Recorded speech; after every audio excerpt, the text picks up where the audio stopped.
इस कहानी की शुरुआत में हमें दिखाया जाता है कि एक अकेला पर्सन एक पूरे किंगडम को तबाह कर रहा होता है और उस पर्सन को रोकने के लिए उस किंगडम के ड्रैगनाइट्स आते हैं। पर वो पर्सन अपनी कुछ ही पर्सन पावर का इस्तेमाल कर उस सारे ड्रैगनाइट को धराशाही कर देता है और कुछ मिनटों बाद पूरे किंगडम को भी धराशाही कर देता है। उस पर्सन की पावर को देखकर उस किंगडम के लोग उसे the reincarnation of demon Lord कहते हैं। और फिर हमें बताया जाता है कि इस पूरे किंगडम को धराशाही करने के बाद मानो डीमन लॉर्ड का रीइंकार्नेशन इस दुनिया से गायब ही हो गया।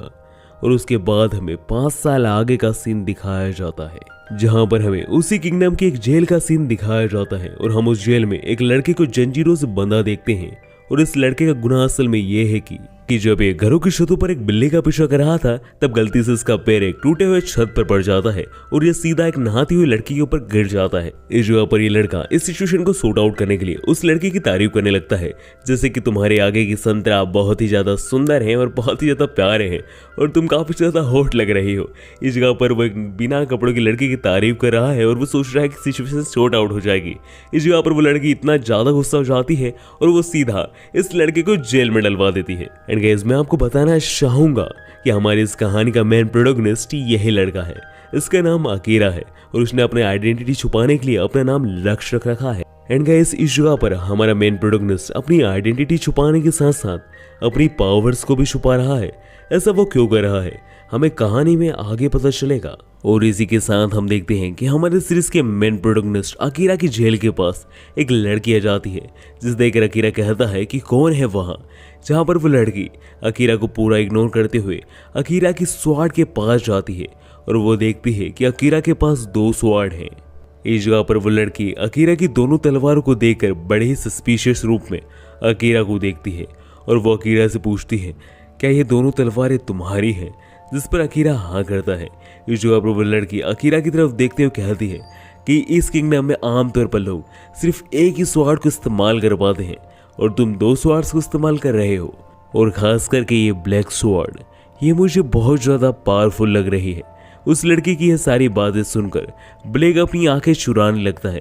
इस जगह पर ब्लैक की इस हरकत को वो लड़की भी नोटिस कर लेती है। इसी बीच हम देखते हैं कि वहाँ पर एक और लड़की आ जाती है जो कि उस लड़की से पूछती है कि तुम यहाँ क्या कर रही हो। इस जगह पर वो लड़की बिना कोई जवाब दिए वहाँ से चली जाती है और जो अभी एक लड़की आई है वो अकीरा से कहती है, चलो ठर के लड़के, अब तुम्हारा क्या सजा होने वाली है ये तो हेडमास्टर ही बताएंगे। और इसी के साथ हम नेक्स्ट सीन में देखते हैं कि 2 लड़कियां अकीरा को जंजीरों से बांधकर हेडमास्टर के पास ले जाने लगती हैं। और इसी के साथ हम नेक्स्ट सीन में देखते हैं कि हेडमास्टर को अकीरा सारी बातें बता देता है कि ये बस एक मिसअंडरस्टैंडिंग थी, ऐसा उसने जानबूझकर नहीं किया। इस जगह पर हम देखते हैं कि हेडमास्टर अकीरा पर इजीली विश्वास कर लेती है। इसके बाद हमें पता चलता है कि हेडमास्टर अकीरा की आइडेंटिटी जानती है और वो उनसे कहती है, Akira aka Lux Arcadia, the prince of Arcadia town, आपका स्वागत है। इस जगह पर लक्ष्य फिर से माफी मांगता है अपनी मिसअंडरस्टैंडिंग के लिए। इस जगह पर हेडमास्टर लक्ष्य को माफ करते हुए कहती है कि आपकी इसमें कोई गलती नहीं है और वो हंसने लगती है और कहती है, वैसे मुझे आपकी मदद चाहिए प्रिंस। इस पर लक्ष्य कहता है कि कैसी मदद। इस जगह पर हेडमास्टर लक्ष्य कहती हैं, आपको पता ही होगा कि इस एकेडमी को इस न्यू एम्पायर ने क्यों बनाया है। जिस पर लक्ष्य कहता है, हाँ मुझे पता है कि इस एकेडमी को इसलिए बनाया गया है ताकि वो पावरफुल ड्रैगनाइट्स को लॉन्च कर सके, ताकि 5 साल पहले हुए हादसे में जो मिस्टीरियस ड्रैगनाइट वहां से गायब हो गया था उसे ये लोग मिलकर हरा सके। इस जगह पर हेडमास्टर एक और बात से खुलासा करती है कि इस दुनिया में अधिकतर ड्रैगनाइट असल में लड़कियां ही हैं और पहला मेल ड्रैगनाइट हमारा मेन प्रोटोगनिस्ट अकीरा यानी द प्रिंस लक्ष्य है। इसलिए हेडमास्टर लक्ष्य को अप्रोच करती है अपनी इस एकेडमी में पढ़ने के लिए और ये पढ़ने वाली बात बाकी लड़कियां भी सुन लेती हैं, जिसे सुनकर वो बहुत ज़्यादा हैरान हो जाती हैं। लक्ष्य की एकेडमी में पढ़ने वाली बात आग की तरफ फैल जाती है और तभी वहाँ पर हेडमास्टर का ऑफिस का गेट खोलते हुए एक लड़की आती है और वो हेडमास्टर से कहती है, आपने भले ही इसे अप्रूव कर दिया हो एकेडमी में पढ़ने के लिए, पर मैं इसे कभी अप्रूव नहीं करने वाली, ये एक ठरकी लड़का है। इस जगह पर लक्ष्य उस लड़की को देखकर कहता है, तुम तो वही लड़की हो ना जो बाथटब में नहा रही थी।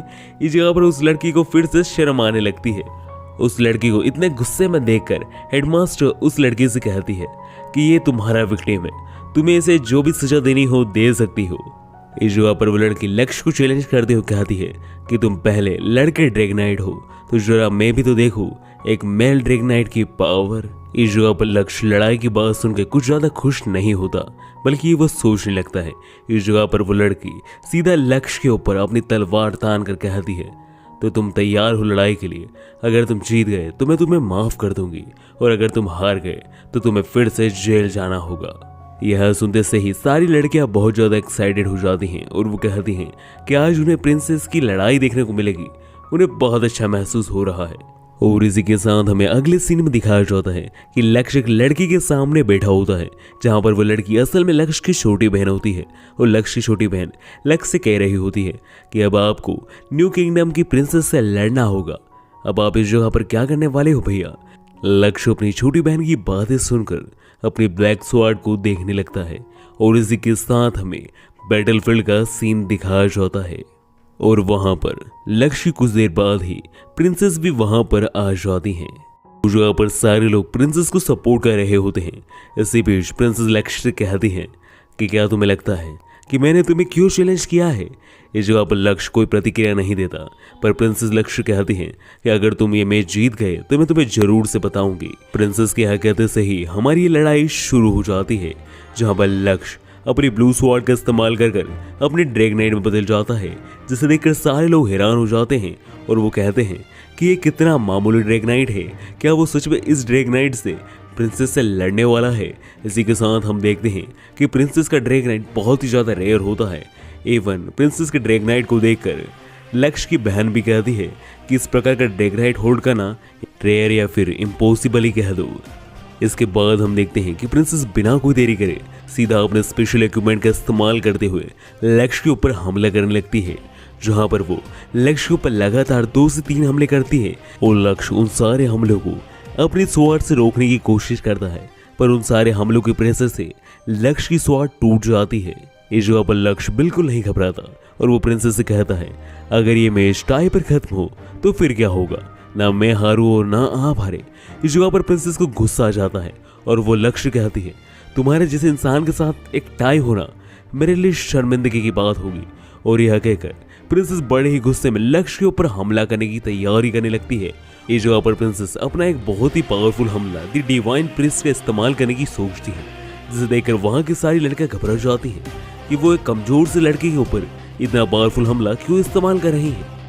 इस जगह पर प्रिंसेस हमला करने से पहले लक्ष्य कहती है कि तुम्हारी ये स्वॉर्ड टूट चुकी है, अपनी दूसरी स्वॉर्ड को निकालो ताकि तुम मुझसे लड़ सको और मैं तुम्हें एक सम्मान के साथ हरा सकूं। इस जगह पर लक्ष्य प्रिंसेस से कहता है कि वो अपनी दूसरी स्वॉर्ड को नहीं निकालने वाला है।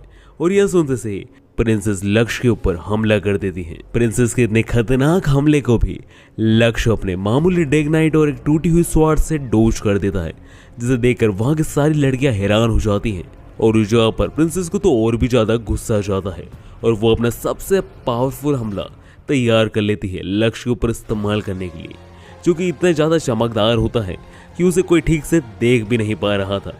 और प्रिंसेस फिर बिना कोई देरी करे सीधा लक्ष्य के ऊपर हमला कर देती है। उस हमले के असर खत्म होते से ही हम देखते हैं कि लक्ष्य पूरी तरीके से धराशायी होकर जमीन पर पड़ा हुआ है और उसके आसपास की जमीन भी पूरी तरीके से टूट चुकी है। इस हमले को देखकर लक्ष्य की छोटी बहन आइरिस कहती है, यदि डिवाइन अटैक था, यह अटैक बहुत ही ज़्यादा खतरनाक है, पर इस जगह पर इसके नुकसान भी है यूज़र के लिए। एक डिवाइन अटैक साथ में इतने सारे स्पेशल हमले को यूज़ करने की वजह से अब वो अपने आप को संभाल नहीं पाएगी। इस जगह पर लक्ष्य को हम देखते हैं जो कि अभी भी कॉन्शियस में होता है और वो प्रिंसेस से कहता है कि अपने ड्रैगनाइट को ध्यान से संभालिए। इस जगह पर गए प्रिंसेस अपने ड्रैगनाइट पर पूरी तरीके से कंट्रोल खो देती है। इसी बीच हम देखते हैं कि एक मिस्टीरियस कैरेक्टर बांसुरी को बजाता है, जिससे वहां पर एक ब्लैक ड्रैगनाइट आ जाता है और वो एक ड्रैगनाइट को जिंदा खा जाता है। और इसी के साथ हम देखते हैं कि इस जगह की पूरी जो शील्ड लगी थी प्रिंसेस को सेव करने के लिए, वो शील्ड भी वहां से हट जाती है और वो ब्लैक ड्रैगनाइट प्रिंसेस को मारने के लिए ही आया है ऐसा लग रहा था। इस जगह पर प्रिंसेस ने भी अपने ड्रैगनाइट पर से कंट्रोल खो दिया था, पर इससे पहले कि ब्लैक ड्रैगनाइट प्रिंसेस पर हमला करता, सही समय पर लक्ष्य वहां आकर प्रिंसेस को बचा लेता है।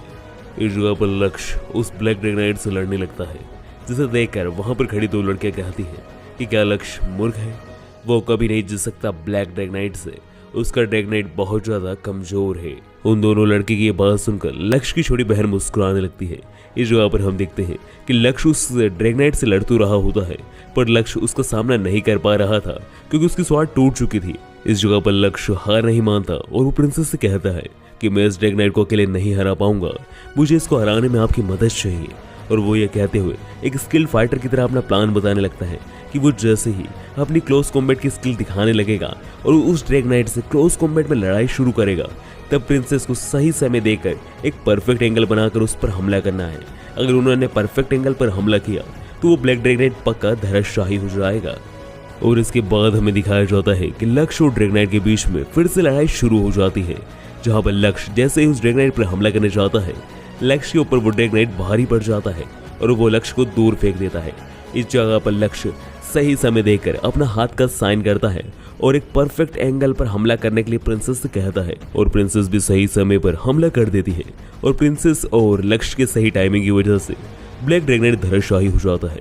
पर इस जगह पर प्रिंसेस देखती है कि लक्ष्य का ड्रैगनाइट पूरी तरीके से टूट चुका है और लक्ष्य भी बहुत ज्यादा इस समय घायल हो चुका है, जिसे देखकर प्रिंसेस लक्ष्य के पास उसे चेक करने जाती है। और इसी के साथ हमारा सीन शिफ्ट हो जाता है, जहां पर हमें लक्ष्य के सपने का सीन दिखाया जाता है, जहां पर लक्ष्य अपने सपने में अपना ही प्रतिबिंब नदी में देख रहा था और वहां पर लक्ष्य देखता है आर्केडिया किंगडम का सिंबल। और इसी के साथ लक्ष्य को एक मिस्टीरियस कैरेक्टर दिखाई देता है अपने सपने में, जिसके पास भी लक्ष्य की वही ब्लैक स्वॉर्ड होती है। लक्ष्य उस पर्सन से पूछता है, आखिर तुम आगे क्या करने वाले हो? और इस जगह पर लक्ष्य की इस बात पर वो मिस्टीरियस कैरेक्टर जो जवाब देता है वो हमें नहीं बताया जाता, और उसका जवाब सुनते से लक्ष्य हड़बड़ाकर घबराकर उठ जाता है और वो जल्दी से अपनी ब्लैक स्वॉर्ड को देखने लगता है। लक्ष्य अपनी स्वॉर्ड को देख ही रहा होता है कि तभी वहां पर प्रिंसेस हो जाती है और वो लक्ष्य से पूछती हैं, क्या तुम्हारी चोटें दर्द कर रही हैं अभी भी? जिस पर लक्ष्य जवाब देता है कि अब उसकी चोटें दर्द नहीं कर रही हैं। और लक्ष्य प्रिंसेस से पूछता है क्या वो उनका ख्याल रख रही थी, जिस पर प्रिंसेस कहती है कि मैं इतनी भी बुरी नहीं हूँ, तुमने मेरी मदद की थी तो मैं तुम्हारा ख्याल रख रही हूँ। इन्हीं सारी बातों के बीच में प्रिंसेस लक्ष्य को बताती है कि तुम हमारी एकेडमी के पहले मेल स्टूडेंट होने वाले हो, तो इसके लिए तुम्हें कॉन्ग्रेचुलेशन, यानी अब तुम्हारा हमारी मैजिक एकेडमी में स्वागत है, कल से तुम हमारी मैजिक एकेडमी में आ सकते हो। यानी गाइस इस जगह पर लक्ष्य को प्रिंसेस ने माफ कर दिया है और लक्ष्य अब आखिरकार मैजिक एकेडमी जा पाएगा। और इसी सीन के साथ हमारा ये एपिसोड खत्म हो जाता है। So guys undefeated demon Lord का ये एपिसोड तो खत्म हो जाता है, बट क्या लगता है आपको आखिर लक्ष्य अपनी पावर को क्यों छुपा रहा है और क्या होगा जब लक्ष्य अपनी ब्लैक स्वॉर्ड का इस्तेमाल करेगा? सब कुछ जानेंगे अनडिफिटेड डीमन लॉर्ड के आने वाले एपिसोड्स में।